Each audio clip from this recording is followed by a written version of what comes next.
C'est l'histoire d'un voyage en camion. Pas un camion comme les autres, un camion-théâtre qui déploie sa scène là où les gens en ont besoin. Tashkent, on a encore combien de temps? C'est bon, on a presque fini.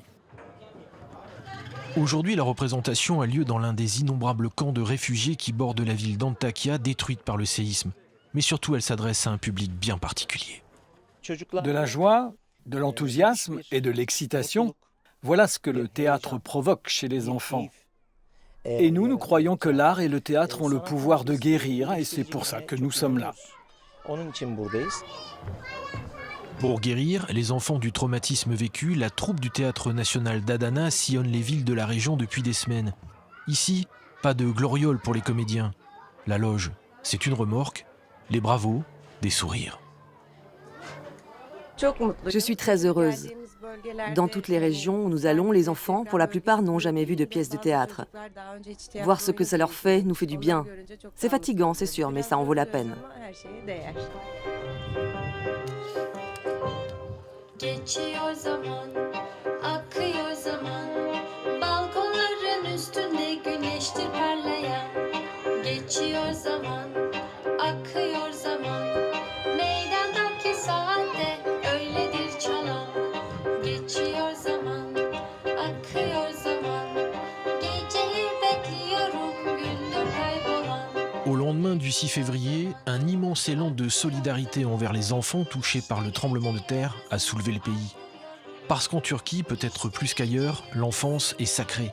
Cas unique, elle a même sa fête nationale, instituée par le fondateur de la République. C'est ce qui nous reste d'Atatürk. Il attachait énormément d'importance aux enfants. Pour lui, c'était évidemment notre avenir, l'avenir de l'homme, à travers les enfants et l'éducation. L'éducation, c'est l'un des combats de l'association Füsun Sayek. Sauf qu'au départ, il s'agissait plutôt de soutenir financièrement des étudiants modestes. Il a donc fallu s'adapter à l'urgence, mission accomplie grâce à l'afflux des dons. Vu le nombre d'enfants qui sont restés sans maison, sans école, il a fallu faire quelque chose pour les envoyer dans d'autres villes, continuer des études et donc leur permettre, à travers des bourses, de pouvoir continuer un cursus scolaire. Parrainé par l'association, plus de 900 enfants ont pu retourner en classe. D'ailleurs, dans la région, à Antakya, à Iskenderun, les écoles rouvrent lentement. Mais pour certains élèves, il va encore falloir patienter. Nous sommes à Arsous, une ville baignée par la Méditerranée, à 90 km au nord-ouest d'Antakya.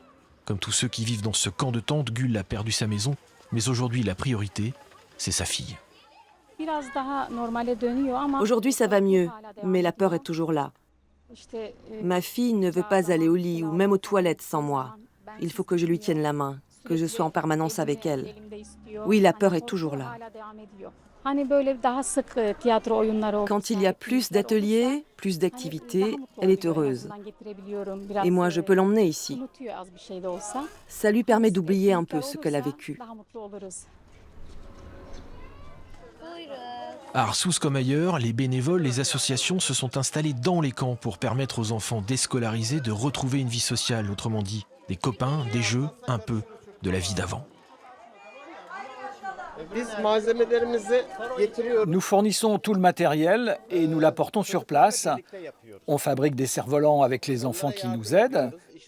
Et le secret, c'est de leur faire mettre la main à la pâte, parce qu'ils vont faire voler le cerf-volant qu'ils ont eux-mêmes fabriqué dans notre atelier. Le cerf-volant de Cemile est presque prêt. Je peux lui donner. Tiens, Cemile, prends-le et sors en courant. Allez, cours, cours.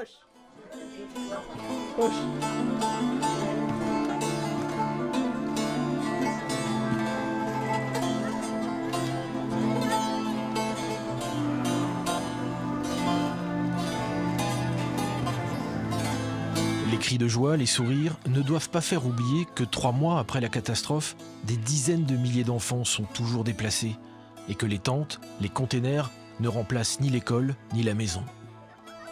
Pour les enfants du Hatay, le retour à la normale va prendre du temps.